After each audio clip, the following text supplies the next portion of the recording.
جب ہم مقدس دانیال کی زندگی کو دیکھتے ہیں تو 12 سال کی عمر میں وہ اسیر ہو کر جو ہے وہ بابل کے شہر میں جاتے ہیں۔ 12 سال کی ایج میں ایک بچے کی زندگی ہے 12 سالہ، اور جب وہ اسیر ہو کر بابل میں جاتے ہیں تو تب تک وہ شریعت کی تعلیم سے معمور ایک اچھے خدا کے فالور، خدا کے پیروکار بن چکے تھے، اور اسیری کی زندگی میں بابل میں رہتے ہوئے انہوں نے اس روشنی کو دبایا نہیں، وہاں کے طور طریقے انہیں مغلوب نہیں کر سکے، وہاں کا جو بت پرستانہ لوگوں کا جو طریقہ کار تھا، لوگوں کی جو عبادت کرنے کا طریقہ تھا، وہ ان پر غالب نہیں آیا، بلکہ انہوں نے اس روشنی کو اپنے اندر ہمیشہ جلتے رہنے کے لیے اس پر کام کیا ہے۔ اس روشنی کو چراغ جلا کر انہوں نے پیمانے کے نیچے نہیں بلکہ اس کے اوپر رکھا ہے، اور لکھا ہے کہ اتنی زیادہ مشکلات کو جو مصائب کو برداشت کرتے ہوئے بھی انہوں نے خدا کے نام کو، خدا کے چراغ کو بجھنے نہیں دیا۔ لکھا ہے کہ جب وہاں کے لوگ انہیں ترقی کرتا ہوا دیکھتے ہیں، ان کو بڑھتا ہوا دیکھتے ہیں، تو لوگ حسد کے مارے، نفرت کے مارے ان کو کیا کرتے ہیں، ان کے بارے میں برے برے منصوبے بناتے ہیں، اور ان کو جو ان کو حاکمانہ عہدہ دیا گیا تھا وزیر کا، اس عہدے سے ہٹانے کے لیے لوگوں نے ان کے خلاف کام کرنا شروع کر دیا، اور جب کام کیا تو اسی چراغ نے، اسی روشنی نے جو ان کے اندر تھی انہیں پست نہیں ہونے دیا، انہیں شکست نہیں ہوئی۔ لکھا ہے کہ لوگوں نے جھوٹے منصوبے بنا کر بادشاہ سے فرمان لکھوائے کہ بادشاہ فرمان جاری کرے کہ جو کوئی بادشاہ کے ہاتھ کی بنائی ہوئی مورت کو سجدہ نہ کرے گا اس کو کیا کیا جائے گا، شیروں کی مان میں ڈالا جائے گا۔ لیکن جب کلام کی سچائی دانیال نبی کے اندر تھی، انہوں نے بادشاہ کے فرمان کا لحاظ نہ کرتے ہوئے اپنے معمول کے مطابق، لکھا ہے کہ حسب معمول وہ 3 وقت خدا کے حضور میں جھکتے، دعا کرتے اور شکر گزاری کرتے تھے، اور جب وہ یہ کام کرنا انہوں نے نہیں چھوڑا، اپنے چراغ کو انہوں نے جلتے رہنے کے لیے اپنے چراغ کو، اپنی روشنی کو، دنیا کی فکروں کو، خوف کو اپنے اوپر طاری ہونے نہیں دیا، تو اسی چراغ نے ان کو بچایا۔ اور آج جب دیکھا جائے تو ہم مصائب میں بہت جلدی گھبرا جاتے ہیں، مصیبتوں پر ہم خدا کے جو ہیں وہ منحرف ہو جاتے ہیں، ہم شکایتی بن جاتے ہیں، شکایت کرتے ہیں، گلہ کرتے ہیں، اور خدا کی تکفیر کر کے خدا کو بھول جاتے ہیں، اور اپنے مسائل کو بڑا بنا کر اپنے خدا کو چھوٹا کر دیتے ہیں۔ لیکن دانیال نبی کی زندگی پر جب غور کرتے ہیں تو انہوں نے اس زندہ خدا پر بھروسہ کرتے ہوئے، توکل کرتے ہوئے، اس چراغ کی روشنی میں اپنے آپ کو چلاتے ہوئے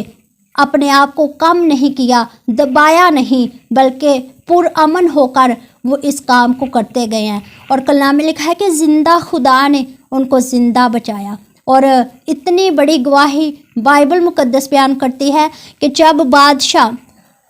جس نے فرمان جاری کیا تھا وہ بھی انہیں بچانا چاہتا تھا، اور لکھا ہے کہ ساری رات بادشاہ نے نہ تو کچھ کھایا، فاقہ کیا، موسیقی کے ساز بادشاہ کے حضور میں نہیں بجائے گئے، اور بادشاہ نے میں نوشی نہیں کی۔ تو آج کتنی اچھی بات ہے کہ جب ہمارا چال چلن درست ہوتا ہے، جب کلام کی سچائی ہمارے اندر ہوتی ہے، جب ہم اس روشنی میں چلنا شروع کرتے ہیں تو لوگ ہماری وجہ سے فکر مند ہوتے ہیں۔ بادشاہ جو کسی کی پرواہ نہیں کرتا، وہ بادشاہ دانیال نبی کی پرواہ کرتا ہے۔ خدا کے ان سبھی لوگوں میں پورے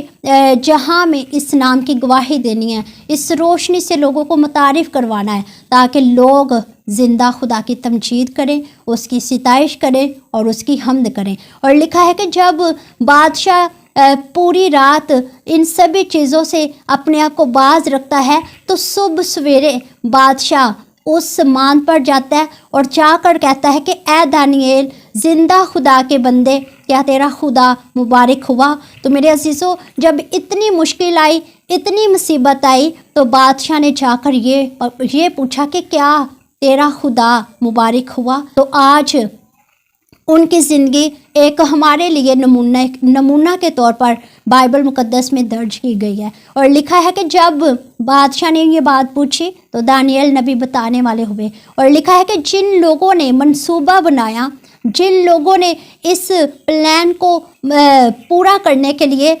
غلط راہ کا انتخاب کیا، بعد میں انہی لوگوں کو پورے گھرانوں سمیت شیروں کی ماند میں ڈالا گیا۔ اور لکھا ہے کہ جیسے ہی وہ شیروں کی ماند کی تہہ میں بھی نہیں پہنچتے، اور شیروں نے جھپٹ کر انہیں ہڈیوں سمیت کھایا اور ختم کیا۔ تو آج ہمیں اس کلام سے لوگوں کو متعارف کروانا ہے، اور ہمارے لیے بھی دوسرے لوگ ہم سے پوچھیں کیا آپ کا خدا مبارک ہوا۔ اور لکھا ہے کہ اس کے بعد